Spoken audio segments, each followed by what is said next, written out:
Welcome ටු invest hub. අපි අද කතා කරන්න බිට්කොයින් ගැන. බිට්කොයින් එක මේ වෙලාව තියෙන 96,000 රේන්ජ් එකේ. එතකොට අපි බලමු බිට්කොයින් එක මේ වෙලාවේ බයි කරන එක හොඳද? එහෙම නැත්නම් බයි කරපු එක්කෙනෙක් සෙල් කරන එක හොඳද කියන එක අපි මේ වෙලාවේදී බලමු. මේ සපෝට් එක ස්ටාර්ට් වෙලා තිබ්බේ 2022 ඉඳලා. ඒ සපෝට් එක 2022 මේ පටන් ගත්ත සපෝට් එක මේ කියන රේන්ජ් එකෙන් බ්‍රේක් අවුට් එකක් වෙන්න යන්නේ 2025 දී. එතකොට 2022 දී පළවෙනියටම ඒ කියන්නේ මේ ඩවුන් ට්‍රෙන්ඩ් එකක් ඇවිල්ලා තිබ්බ 2021 ඉඳලා 21 සැප්තැම්බර් 23 ඉඳලා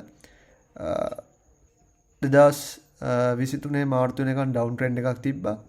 ඒ ඩවුන් ට්‍රෙන්ඩ් එක බ්‍රේක් අවුට් වෙලා තමයි මේ මාකට් එක ආයෙමත් අප් ට්‍රෙන්ඩ් එකකට ඇවිල්ලා තිබ්බේ. එතකොට මේ 2023 මාර්තු වලින් පස්සේ තමයි මේ අප්වීම තියෙන්නේ. ඒ සපෝට් එක බ්‍රේක් අවුට් උනේ නැහැ. එතනින් තමයි ආරම්භ උනේ පළවෙනි ට්‍රෙන්ඩ් එක ස්ටාර්ට් කරන්න. ඒ ට්‍රෙන්ඩ් එක අප් වෙලා ආයෙමත් ඩවුන් ට්‍රෙන්ඩ් එකකට ඇවිල්ලා සපෝට් එකකට වැදුනේ 2023. ආයෙමත් මේ මාකට් එක අප් වෙලා ආයෙමත් සපෝට් එක කිට්ටුවට, ඒ කියන්නේ ආසන්නම තැනකට ආවේ 2023න් පස්සේ 2024 දී 2024 සැප්තැම්බර් වල. ඊට පස්සේ 2024 සැප්තැම්බර් වලින් පස්සේ ආයෙත් 2025 අප්‍රේල් වල ඒ සපෝට් එක ඒ විදිහටම වැතිලා තියෙනවා. 2025 අප්‍රේල් වලින් පස්සේ මේ මාකට් එක මේ සපෝට් එකෙන් වැදිලා අප් ට්‍රෙන්ඩ් එකකට ගිහිල්ලා ඔයාලට පේනවා මේ සපෝට් එක මේ වෙලාවේ බ්‍රේක් අවුට් එකක් වේගෙන එනවා. මේ වෙලාවේදී ඔයාලට පැහැදිලිව පේනවා මේ සපෝට් එක බ්‍රේක් අවුට් එකක් වෙලා තියෙනවා. එහෙම වුණොත් මොකද්ද මේ මාකට් එකට වෙන්නේ? දැන් අපිට බැලුවාම අපි යම්කිසි සපෝට් රේන්ජ් ටිකක් අපි සරල විදිහට ගත්තොත් අපිට මෙන්න මේ අවස්ථා ටික තමයි අපිට ගන්න පුළුවන් සපෝට් රේන්ජ් විදිහට. පළවෙනි සපෝට් රේන්ජ් එක තියෙන්නේ 93,000න්. මේ 93,000 බ්‍රේක් අවුට් වුණොත් ආයෙමත් පල්ලෙහාට වැටිලා ආයෙමත් සපෝට් එකකට එනවා නම් එන්න තියෙන්නේ 74,800න්. අපි බලමු මේක ඉන්ඩිකේටර් යූස් කරලා මොන වගේ තත්ත්වයක්ද කියලා. අපි මේ ට්‍රෙන්ඩ් බේස් ෆිබොනාචි එක්ස්ටෙන්ෂන් එක යූස් කරලා බලමු මාකට් එක මොන වගේ රේන්ජ් එකකට ආයෙමත් එන්න පුළුවන්ද කියලා. ඔයාලට මේක පැහැදිලිව පෙන්නනවා මේ මාකට් එක එන්න පුළුවන් අවස්ථා ගෝල්ඩන් පොකට් එක කියන ලෙවල් එකට එන්න පුළුවන් මෙන්න මේ කියන රේන්ජ් එකේදී. මගේ ඇනලයිස් එක අනුව මේ ආපු ට්‍රෙන්ඩ් එක බ්‍රේක් අවුට් වෙන අවස්ථාව. එතකොට මේ බ්‍රේක් අවුට් එක වුණොත් අපිට ගන්න පුළුවන් අවස්ථා දෙකයි තියෙන්නේ මුලින්. පළවෙනි අවස්ථාව 93,000. බිට්කොයින් එකේ යගේ 93,000න් පල්ලෙහාට බ්‍රේක් අවුට් වුණොත් අපිට ඊළඟට සපෝට් එකක් හම්බෙන්නේ 74,000 කියන රේන්ජ් එක. ඊට පස්සේ අපිට සපෝට් එකකට ගන්න පුළුවන් අවස්ථාවක් විදිහට තියෙන්නේ මෙන්න මේ තියෙන 51,000 කියන අවස්ථාව. මේකෙදි හොඳමට කියන්නේ ගන්න පුළුවන් හොඳම අවස්ථාව ගත්තොත් මෙතනදී මේ සපෝට් එක ඔයාලට පේනවා මේ රේන්ජ් එකේදී මේ සපෝට් එක මේකට වැදිලා නැහැ, මාකට් එක අප් වෙලා තියෙන්නේ. ඒ කියන්නේ මේ සපෝට් අපි මේ බිල්ඩ් අප් කරන අලුතෙන් සපෝට් රේන්ජ් එක. ඒ කියන්නේ 72,000 බ්‍රේක් අවුට් වුණොත් අපිට ඊට පස්සේ යන්න පුළුවන් අවස්ථාව 51,000 කියන එක. ඊට පස්සේ ගන්න පුළුවන් අවස්ථාව 25,000 කියන එක. එතකොට මාකට් එක කොච්චර දුරට පල්ලෙහාට වැටේද? එහෙම නැත්නම් මාකට් එක මෙතනින් ආයෙමත් අප් වේද? මට දැනට ඒ කියන්නේ මේක ඇත්ත වශයෙන්ම කිව්වොත් කාටවත් කියන්න බෑ මාකට් එක ඩවුන් වේද අප් වේද කියන එක. මොකද මේ වෙලාවේ හැමෝම කරන්නේ මාකට් එක දිහා බලන් ඉන්න එක. බිට්කොයින් වගේම all coin හැම එකක්ම මේ වෙලාවේ down trend එකක් තියෙන්නේ. ඒක නිසා ගොඩක් අය කරන්නේ මේ වෙලාවේ මාකට් එක දිහා බලන් ඉන්න එක.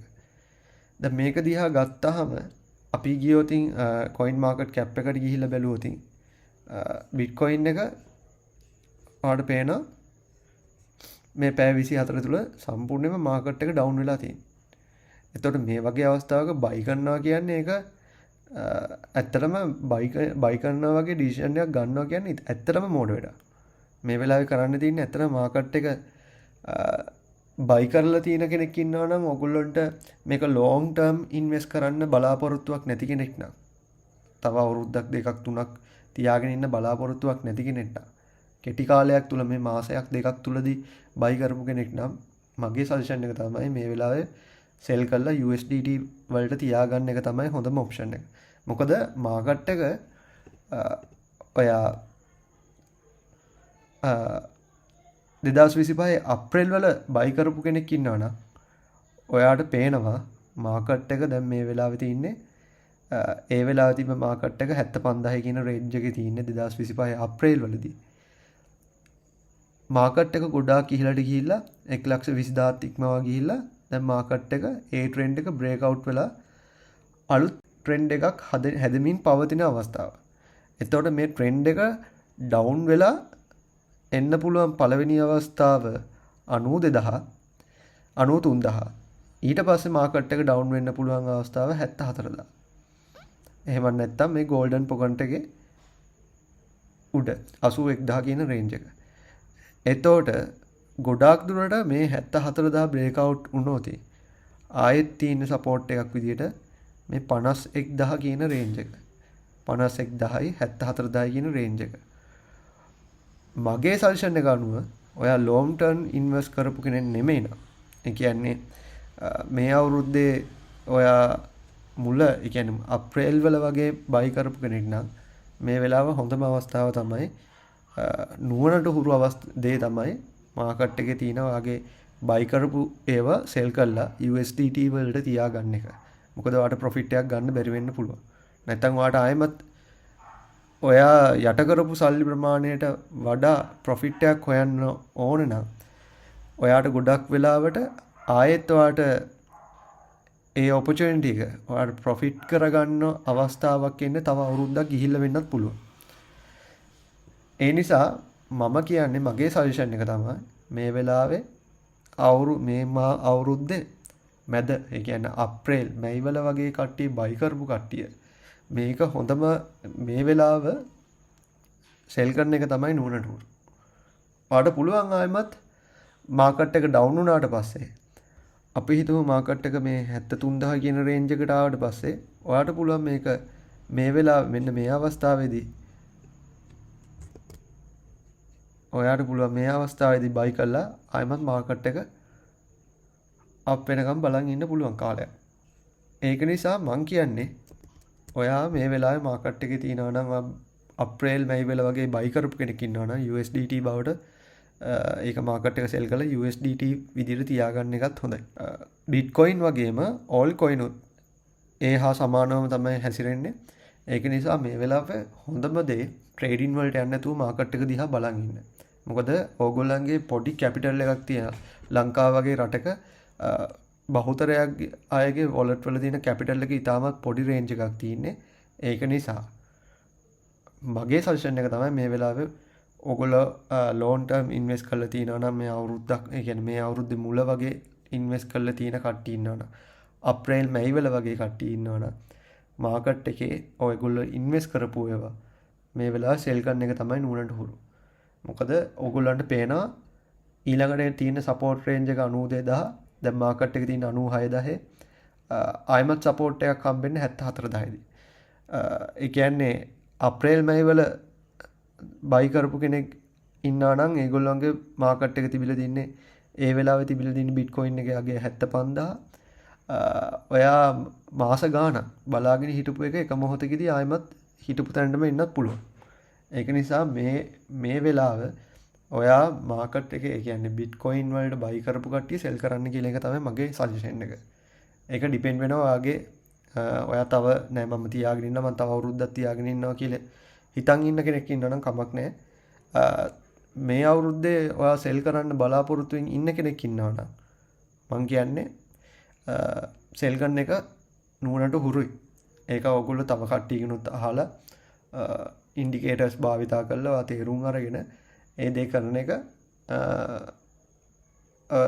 ඔයාගේ දෙයක්. මං කියන්නේ මගේ සජෙෂන් එක ඔයගොල්ලෝ තීරණය කරන්න. මොකද මම එහෙම කියන්නේ හේතුව මේ සපෝට් එක අවස්ථා 3කදී මේ පෙන්නලා තියෙන අවස්ථා 3කදී මේ පෙන්නලා තියෙන අවස්ථා 3ෙදිම අපි කාලය එකක් දාමු. මේ පෙන්නලා තියෙන අවස්ථා 3ෙදිම මේ සපෝට් එක වැදිලා මාකට් එක අප් වෙලා තියෙනවා. නමුත් මෙන්න මේ කියන අවස්ථාවේදී මේ සපෝට් එක බ්‍රේක් අවුට් වෙන ගමන් තියෙන්නේ. ඒක තමයි ඔයාලට ඒක පැහැදිලිවද දන්නේ. මේ අවස්ථාවේදී ඔයාලට පැහැදිලිව පේනවා ඇති බ්‍රේක් අවුට් වෙලා දැන් මේ සපෝට් රේන්ජ් එකේ ඉන්නේ. අපි තවදුරටත් මේක ගැන කතා කරනවා නම් බිට්කොයින් එකේදී මාකට් එක මේ වෙලාව තිබිලා තින්නේ අද දවස් ඇතුළත තින්නේ ඩවුන් ට්‍රෙන්ඩ් එකක්. ඒ වගේම මාසයක් ඇතුළත ගත්තහමත් ඩවුන් ට්‍රෙන්ඩ් එකක් තියෙන්නේ. ඊයලි ගත්තොතින් ප්‍රොෆිට් රේන්ජ් එකක් පේනවා. ඔයාලට පේනවා අප්‍රේල් වල මාකට් එක ඉතාමත් විදිහට පල්ලෙහාට වැටිලා තියෙනවා. අප්‍රේල් වල බයි කරපු කෙනෙක් එයාට හොඳටම අවස්ථාව තිබිලා තියෙනවා මාකට් එකේදී ට්‍රෙන්ඩ් එක තේරුම් ගත්ත කෙනෙක් ඉන්නවා නම් මේක සෙල් කරන්න. දැන් ඔයාලට පේනවා මෙතනදී ආවම ඩවුන් ට්‍රෙන්ඩ් එකක් ඇවිල්ලා ආයෙත් කලින් තිබ්බ රේන්ජ් එකට මේ අප්‍රේල් වල තිබ්බ රේන්ජ් එකටම ආයෙමත් එන්න පුළුවන් කියලා. ඒ කියන්නේ අප්‍රේල් වල තිබ්බ රේන්ජ් එකටම ආයෙමත් මාකට් එක ඩවුන් වෙන්න පුළුවන්. මාකට් එකේදී මේ වෙලාවට පෙන්වන්නේ ක්‍රිප්ටෝ ෆියර් ඇන්ඩ් ග්‍රිඩ් එකේ ඉන්ඩෙක්ස් එක අනුව මේ වෙලාව තියෙන ඉන්ඩිකේටර් එක 22යි. ඒ කියන්නේ ඔයාලට බැලුවාම එක්ස්ට්‍රීම් ෆියර් කියන අවස්ථාවට එන මොහොත. ඒ එක්ස්ට්‍රීම් ෆියර් කියන අවස්ථාව ගිය අවුරුද්දේ ඒ කියන්නේ මේ අවුරුද්දේ 2025 අප්‍රේල් 8 අවස්ථාවේදීත් ඇවිල්ලා තිනවා. මේ පේන්නවට රතු පාටින් පෙන්වන්නේ එක්ස්ට්‍රීම් ෆියර් අවස්ථාව 2025 අප්‍රේල්. ආයෙත් මේ එක්ස්ට්‍රීම් ෆියර් කියන ලෙවල් එකට මේ අවස්ථාවේදී ඒමට නියමිතයි. තාම ෆියර් අවස්ථාව තියෙන්නේ. ඒ කියන්නේ මාකට් එක ඩවුන් ට්‍රෙන්ඩ් එකක් වෙන ගමන් තියෙන්නේ. අප්‍රේල් රේන්ජ් එකටම මේ මාසය ඇතුළත ඒ ලෙවල් එකට එන්න පුළුවන්. ඒක නිසා බයි කරන කෙනෙක් හිතන් ඉන්නවා නම් ඒ කට්ටිය මේ වෙලාවේ බයි කරන්න එපා. දැම්මම මාකට් එක ගැන ගොඩක් වෙලාවට මාකට් එක දිහා බලන් ඉන්න. අප්‍රේල් මැයි වල වගේ කෙනෙක් බයි කරපු කෙනෙක් ඉන්නවා නම් ඒ කියන්නේ තව ඉස්සරහට මේක තියාගෙන ස්පොට් එකේවා තියන් ඉන්න බලාපොරොත්තුෙන් ඉන්නවා නම් තව අවුරුද්දක් දෙකක් තුනක් තියාගෙන ඉන්න බලාපොරොත්තුෙන් ඉන්න කෙනෙක් ඉන්නවා නම් ඔයා තීරණය කරන්න මේ වෙලාවේ බයි කරනවද නැද්ද කියන එක. නැත්තම් ඔයා මේ අවුරුද්දෙම සෙල් කරන්න බලාපොරොත්තුෙන් හිටපු කෙනෙක් ඉන්නවනම් මගේ සජෙෂන් එක තමයි දැන් තියෙන ගානින් ඕක සෙල් කරන එක තමයි හොඳම ඩිසිෂන් එක. මොකද මාකට් එක ඩවුන් වෙන්න තියෙනවා ආයෙමත් ඒ ලෙවල් එකටම ආයෙමත් අප් වෙන්න නම් මාස 3ක් 4ක් ඉන්න වෙනවා ආයෙමත් බලාගෙන. ඒක නිසා මාකට් එකේ මම ඔයාලට පෙන්නුවා මාකට් එක ගැන. ඔයාලට පේනවා බිට්කොයින් එක මේ වෙලාවේදී මාකට් එක අප් ට්‍රෙන්ඩ් එකක් තියෙන්නේ. නමුත් බිට්කොයින් එකට ගිහිල්ලා බැලුවොත් මාකට් එක මේ පැයේදී 95000 කියන රේන්ජ් එකට ඇවිල්ලා තියෙනවා. මාකට් එක දැන් අප් වෙගෙන එනවා. නමුත් ඒ ඔක්කොන්ට වඩා අපි කරපු ඇනලිසිස් එක අනුව මේ ට්‍රෙන්ඩ් එක බ්‍රේක් අවුට් වෙගෙන එන ගම RSI එකක් තියන්නේ ඩවුන්. මේ වෙලාව RSI යගේ 32. ඒක නිසා මගේ සජෙෂන් එක තමයි මේ වෙලාවේ බිට්කොයින් වේවා ඕල් කොයින් වේවා මේ වෙලාවේ හොඳම දේ තමයි මගේ රෙකමන්ඩ් එක තමයි මේ වෙලාවේ මාකට් එක දිහා බලන් ඉන්න එක. Thank you.